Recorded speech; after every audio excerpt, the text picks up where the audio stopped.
नमस्कार। आज हम एक ऐसे विषय की गहराई में उतर रहे हैं जो सदियों से जिज्ञासा और डर दोनों का स्रोत रहा है। मृत्यु के बाद क्या होता है? हमारे पास गरुड़ पुराण के कुछ अंश हैं जो खासतौर पर उन लोगों की यात्रा का वर्णन करते हैं जो धर्म के रास्ते से भटक जाते हैं। और ये वर्णन भगवान विष्णु और उनके वाहन गरुड़ के बीच एक संवाद के रूप में है। गरुड़ के मन में ये सवाल उठता है कि जो लोग पाप कर्म करते हैं उनका आखिर होता क्या है। हाँ। वैसे ये चर्चा नैमिषारण्य में ऋषियों के एक सवाल से शुरू होती है। जब वे देवताओं के सुखद मार्ग देव मार्ग के बारे में सुनते हैं तो वे उसके विपरीत भयानक यम मार्ग के बारे में भी जानना चाहते हैं। तो हमारा मकसद यहाँ सिर्फ एक डरावनी कहानी सुनाना नहीं है, बल्कि ये समझना है कि ये प्राचीन ग्रंथ कर्म, उसके परिणाम और परलोक के बारे में क्या कहता है। बिल्कुल।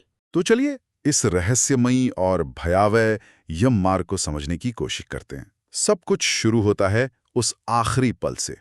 गरुड़ पुराण में मौत के अनुभव का जो वर्णन है वो किसी शांतिपूर्ण विदाई जैसा बिल्कुल नहीं है। बिल्कुल नहीं। ग्रंथ कहता है कि जब अंत समय आता है तो शरीर कमजोर पड़ जाता है, इंद्रियां काम करना बंद कर देती हैं और गले से एक घुरघुराहट की आवाज आने लगती है। अच्छा। यहाँ तक कि उस व्यक्ति की चेतना लगभग खत्म हो जाती है, वो सुन्न पड़ जाता है। और एक बहुत ही अजीब बात का जिक्र है, उसे एक दैवी दृष्टि मिलती है जिससे उसे पूरा ब्रह्मांड एक रूप में दिखाई देता है। हाँ। वो सब कुछ देख रहा है पर कुछ कह नहीं पाता। सोचिए क्या स्थिति होगी। परिवार वाले चारों तरफ हैं लेकिन वो काल के फंदे में ऐसा जकड़ा है कि हिल भी नहीं सकता। और यहाँ दर्द का जो पैमाना दिया गया है वो तो हैरान करने वाला है। इसकी तुलना 100 बिच्छुओं के एक साथ डंक मारने से की गई है। 100 बिच्छू? हाँ, और ये समझना जरूरी है कि ये सिर्फ शारीरिक दर्द नहीं है, ये प्राणवायु के शरीर से निकलने की वो आध्यात्मिक पीड़ा है। अच्छा। ग्रंथ यह भी बताता है कि पापियों की प्राणवायु शरीर के निचले रास्तों यानी अधोमार्ग से निकलती है, जो उनकी जीवन की अशुद्धता का प्रतीक है। तो जैसे ही प्राण निकलते हैं कहानी का सबसे भयावह हिस्सा शुरू होता है, यमदूतों का आगमन। इनका जैसा वर्णन किया गया है उसे सुन के ही रोंगटे खड़े हो जाते हैं। हाँ, वर्णन बहुत ही ग्राफिक है। उन्हें कौवे की तरह काला टेढ़े मेढ़े मुंह वाला बताया गया है। उनके नाखून ही उनके हथियार हैं। नाखून हथियार हैं? जी हाँ, हाथ में फंदा और डंडा लिए, जिनकी आंखें गुस्से से लाल हैं। उन्हें देखते ही मरने वाले की हालत इतनी खराब हो जाती है कि वो डर से मल मूत्र त्याग कर देता है। और इसी पल शरीर से अंगुष्ठ मात्र पुरुष को यानी अंगूठे के आकार के जीव को जबरदस्ती खींच लिया जाता है।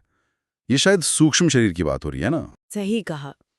कई आध्यात्मिक परंपराओं में यह विचार है कि हमारे भौतिक शरीर के अलावा एक ऊर्जा शरीर भी होता है, जिसे सटल बॉडी या एस्ट्रल बॉडी भी कहते हैं। गरुड़ पुराण का ये अंगुष्ठ मात्र पुरुष इसी अवधारणा का एक रूप लगता है, जिसे मौत के समय शरीर से अलग किया जाता है। पर इसे इतनी जबरदस्ती क्यों खींचा जाता है, और अंगूठे के आकार का ही क्यों? क्या इसका कोई खास मतलब है? ये एक अच्छा सवाल है।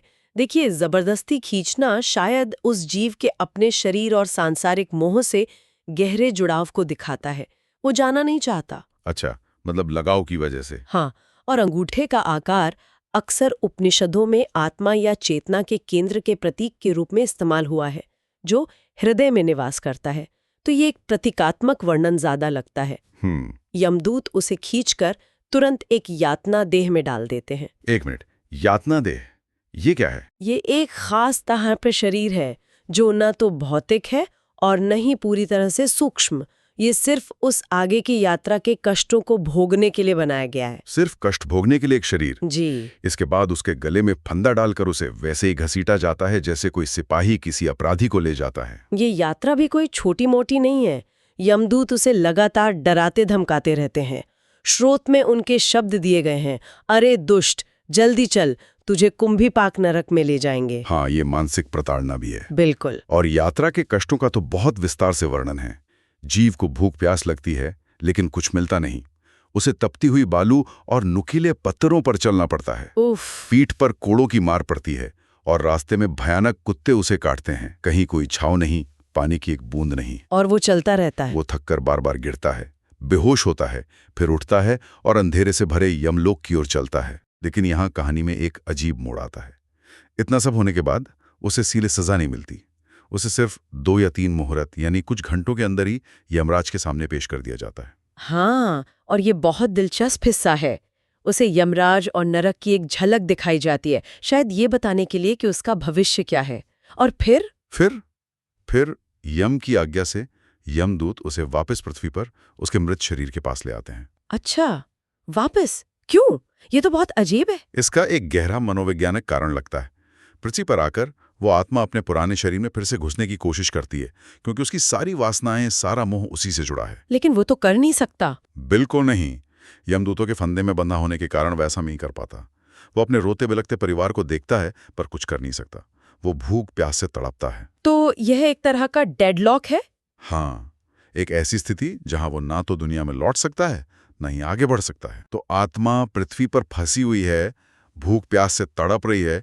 तो सवाल ये उठता है कि वो अपनी आगे की यात्रा कैसे पूरी करेगी?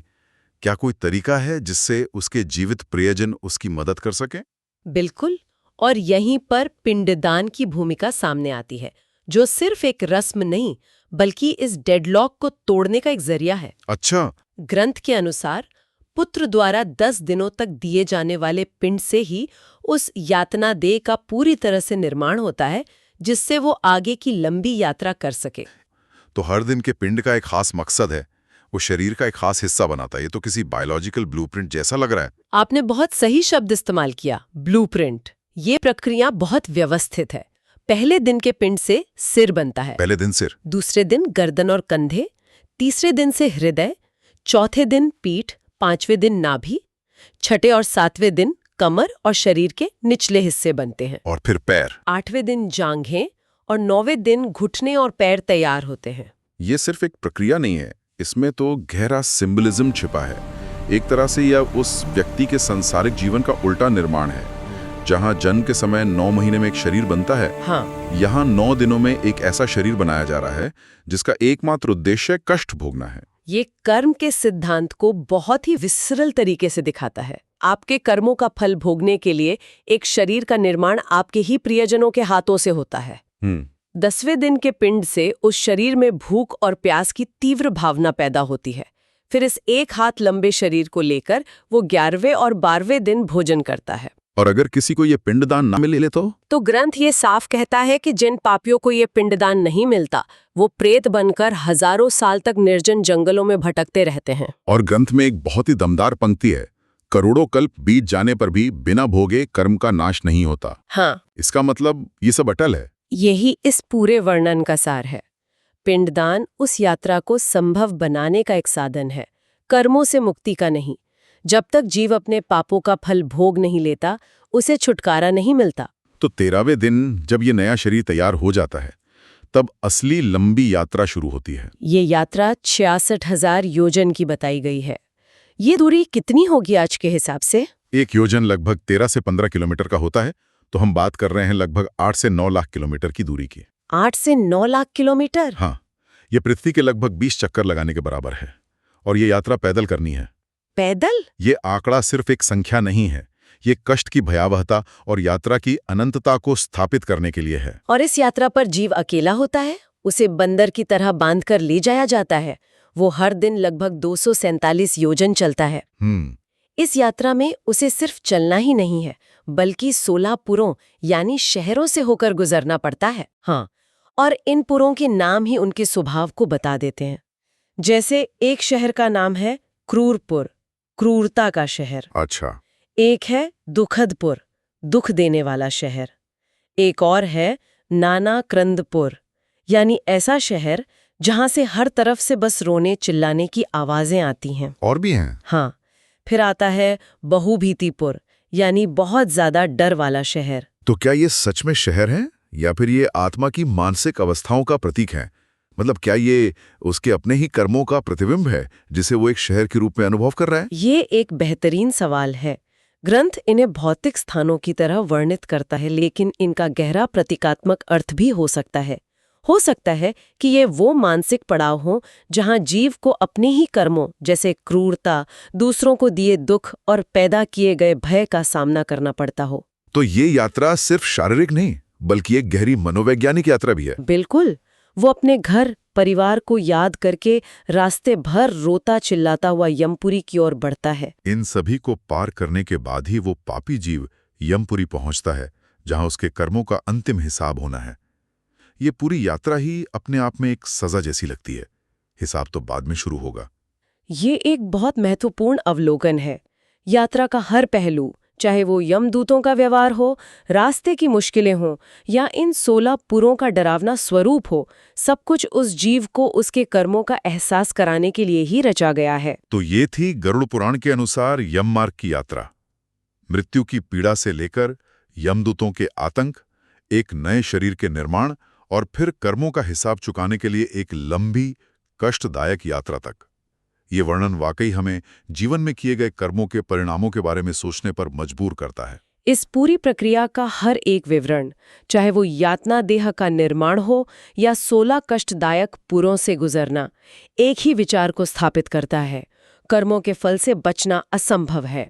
यहाँ एक विचार करने वाला सवाल ये उठता है, ग्रंथ के अनुसार ये लंबी और दर्दनाक यात्रा तो सिर्फ यमराज के दरबार तक पहुंचने का रास्ता है, ये सजा का आरंभ भी नहीं है। सही बात है। अगर रास्ता इतना कठिन है, तो ये कर्म और न्याय की उस चक्रीय प्रकृति के बारे में क्या कहता है, जहां हर क्रिया का फल, चाहे अच्छा हो या बुरा, भोगना ही पड़ता है।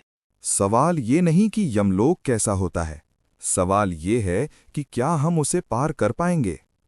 अगर ये यात्रा आपको सजा लगी तो वैतरणी क्या होगी, समझेंगे अध्याय 2 में। यमलोक की भयानक यात्रा, वैतरणी का सच। अगर ये यात्रा आपको भारी लगी, तो वैतरणी के बारे में सुनने की हिम्मत क्या आप जुटा पाएंगे?